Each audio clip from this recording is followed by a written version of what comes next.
droit. And they can do C'est what pas they notre want. problème. That's not our business. Mais But en Europe, grown-ups in des Europe dirigeants repeat répètent ces this. absurdités. In Europe, in your commission, À la your Commission high européenne, representative. chez le haut représentant. This is C'est du nonsense grand n'importe stuff. quoi, This is même not pas even de la baby géopolitique de geopolitics, maternelle. which Comment Biden affaiblir followed. la Russie? How do we Ils ont annoy littéralement Russia? écrit un plan That's que literally Biden a the suivi. strategy. How do we Comment annoy provoquer la Russia? Russie?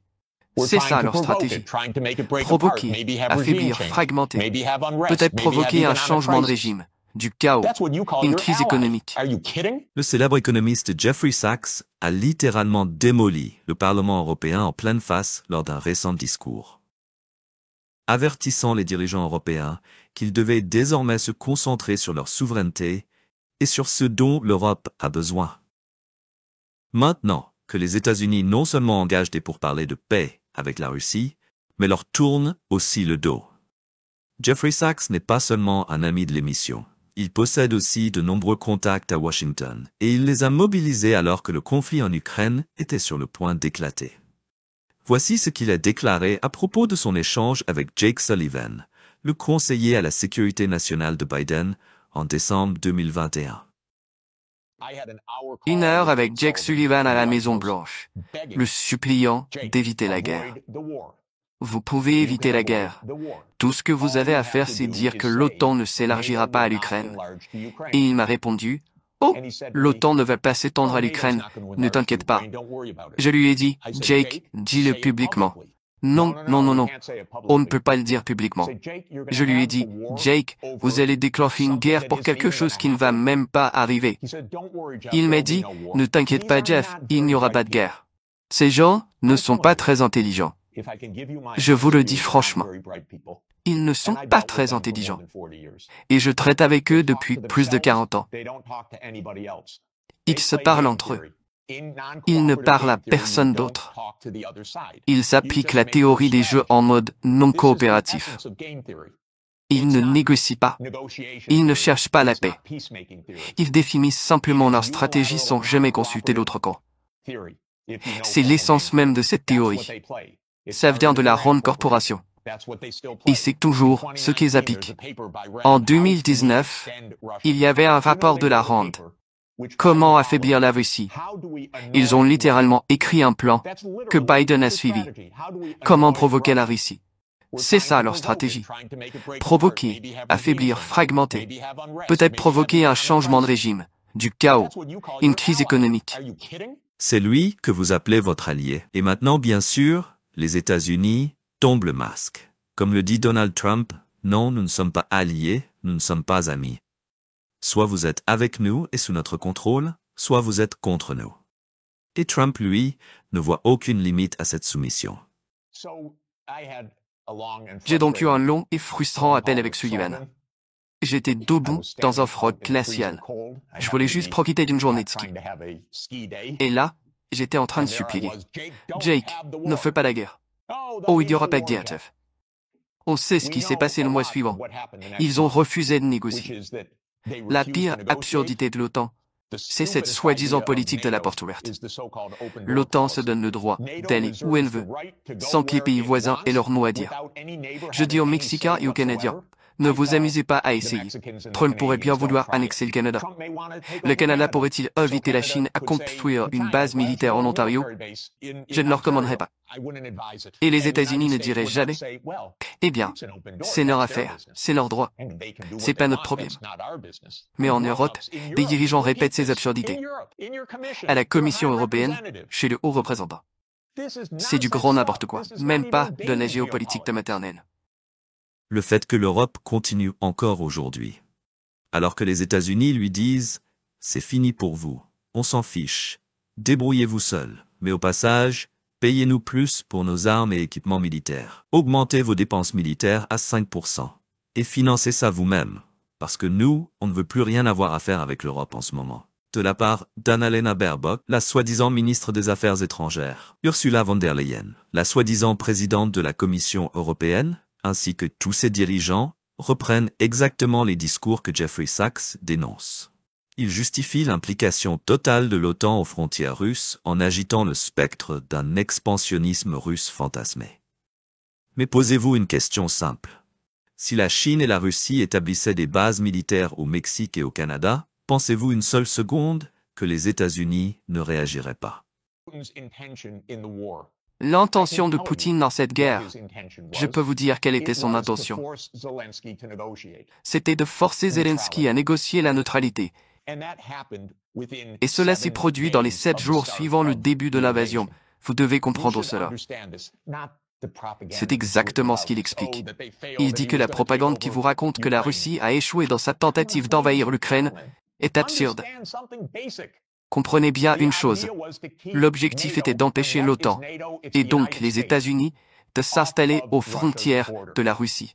Rien de plus, rien de moins. J'ajoute un point très important. Pourquoi cette obsession?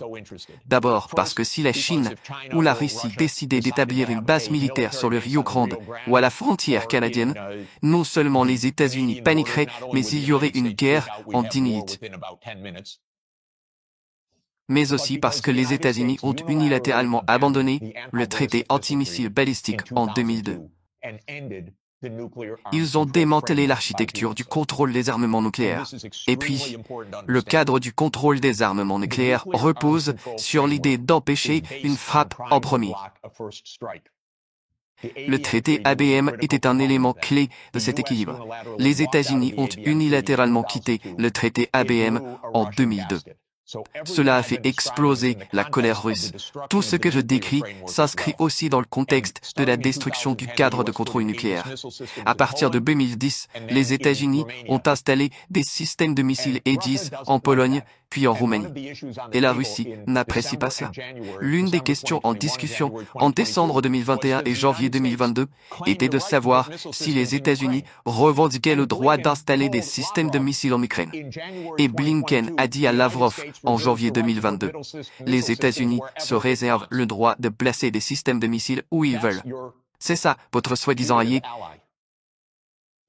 Et maintenant, parlons du retour des missiles intermédiaires en Allemagne. Les États-Unis ont unilatéralement quitté le traité INF en 2019.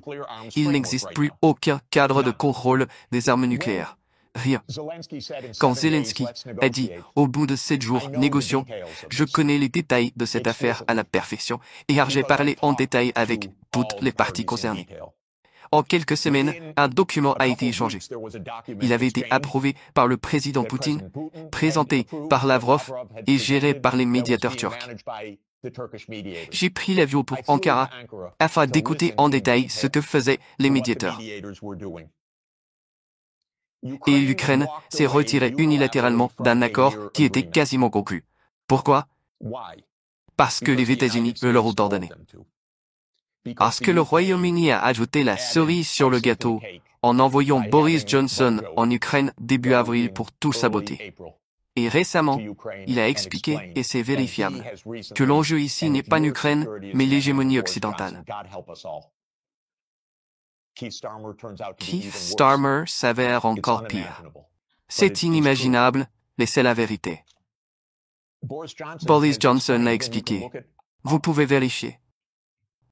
Sur le site, il est clairement dit que l'enjeu ici, c'est l'hégémonie occidentale. Pas l'Ukraine, l'hégémonie occidentale. Michael et moi avons rencontré un groupe au Vatican au printemps 2022, où nous avons rédigé un document expliquant qu'aucun bénéfice ne pouvait sortir de cette guerre pour l'Ukraine. Négociez maintenant, sinon cela entraînera des milliers de morts, un risque d'escalade nucléaire et très probablement une défaite. Je vais modifier un seul mot dans ce que nous avons écrit à l'époque. Rien n'était faux dans ce document.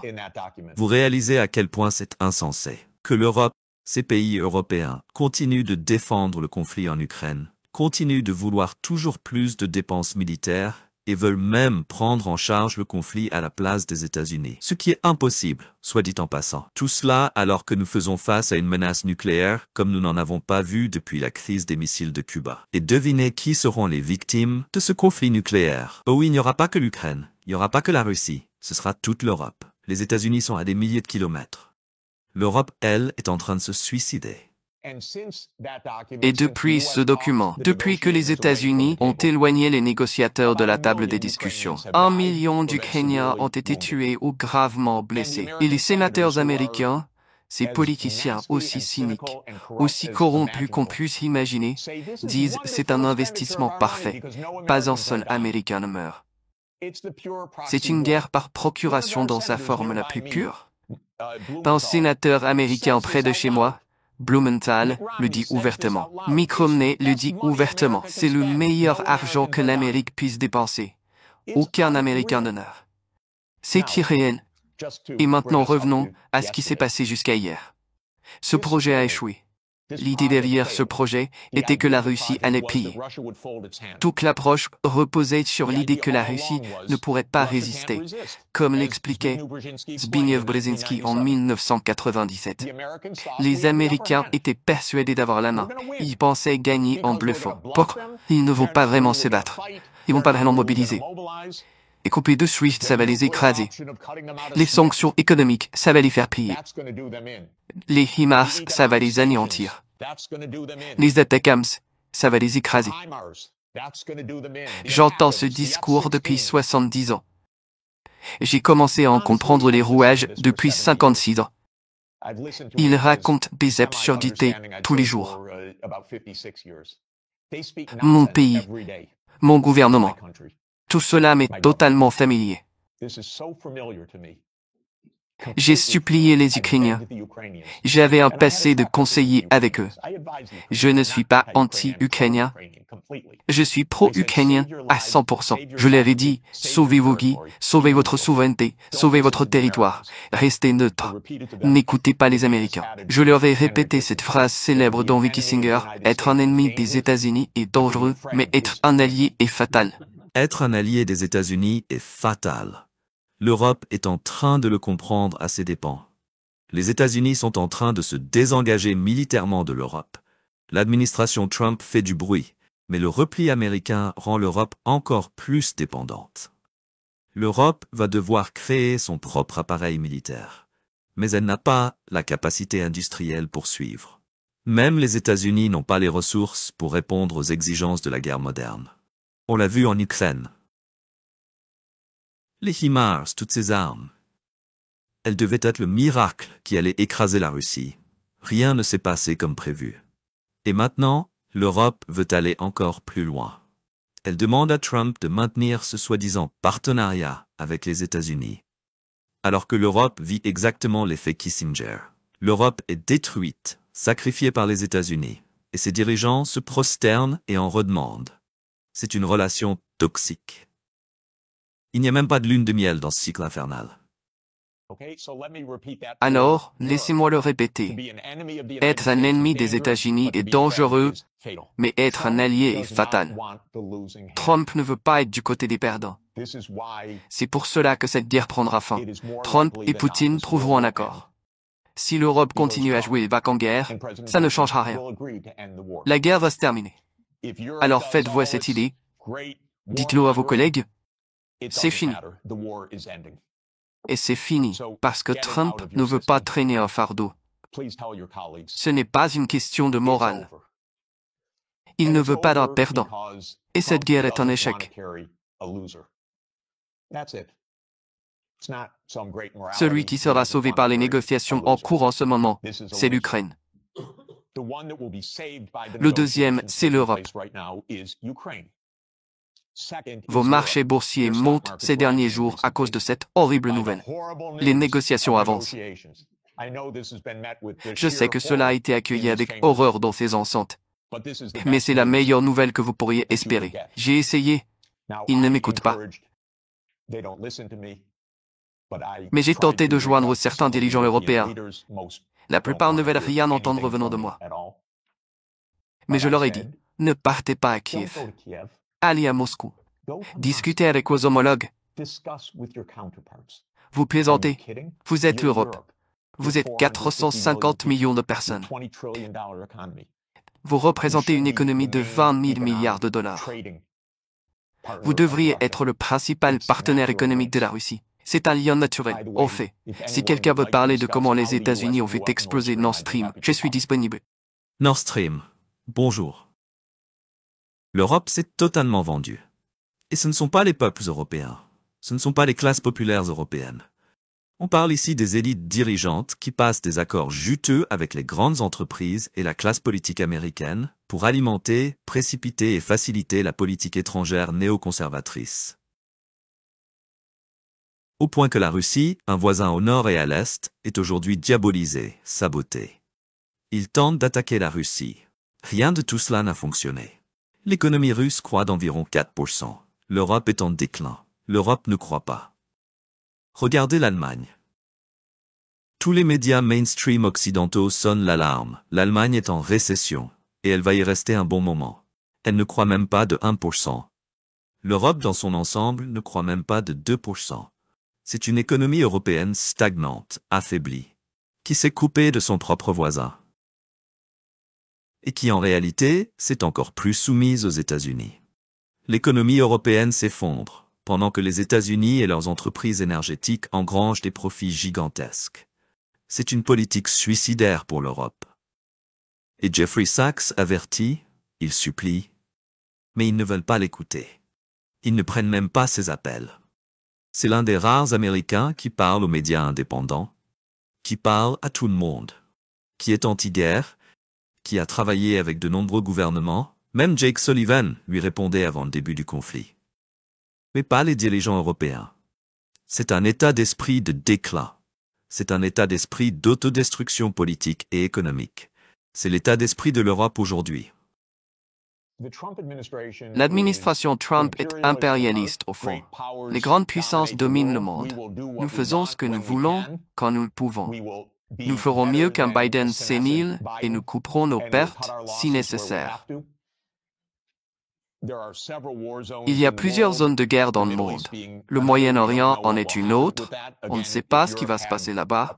Mais si l'Europe avait une politique étrangère digne de ce nom, elle pourrait arrêter cette guerre. Je vous expliquerai comment. Une guerre avec la Chine est aussi une possibilité. Je ne dis pas que nous entrons dans une nouvelle ère de paix, mais nous sommes dans une dynamique politique totalement différente. Et l'Europe doit avoir une politique étrangère. Pas juste une politique de russophobie, une vraie politique étrangère. Une politique qui comprend la position de la Russie, qui comprend la position de l'Europe, qui comprend ce que sont les États-Unis et ce qu'ils défendent, qui empêche que l'Europe ne soit envahie par les États-Unis.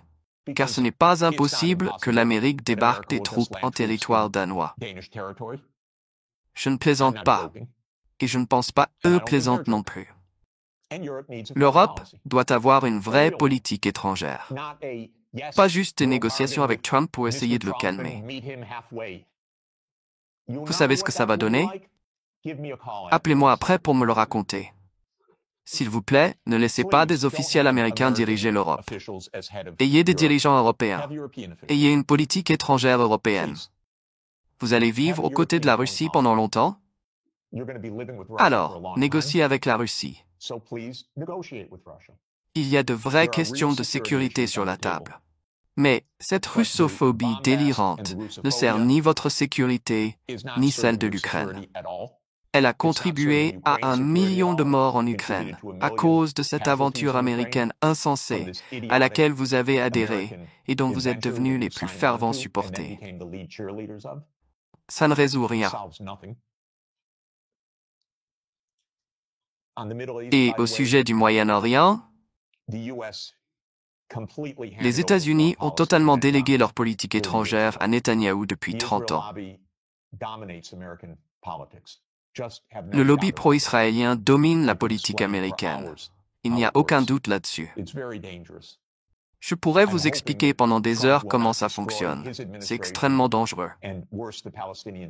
J'espère que Trump ne détruira pas son administration, et encore moins les Palestiniens, à cause de Netanyahou, que je considère comme un criminel de guerre. Dûment inculpé par la CPI.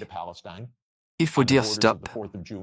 Il y aura un État palestinien sur les frontières du 4 juin 1967, conformément au droit international. C'est la seule solution pour la paix. C'est la seule façon pour l'Europe d'avoir la paix à ses frontières avec le Moyen-Orient. La solution à deux États.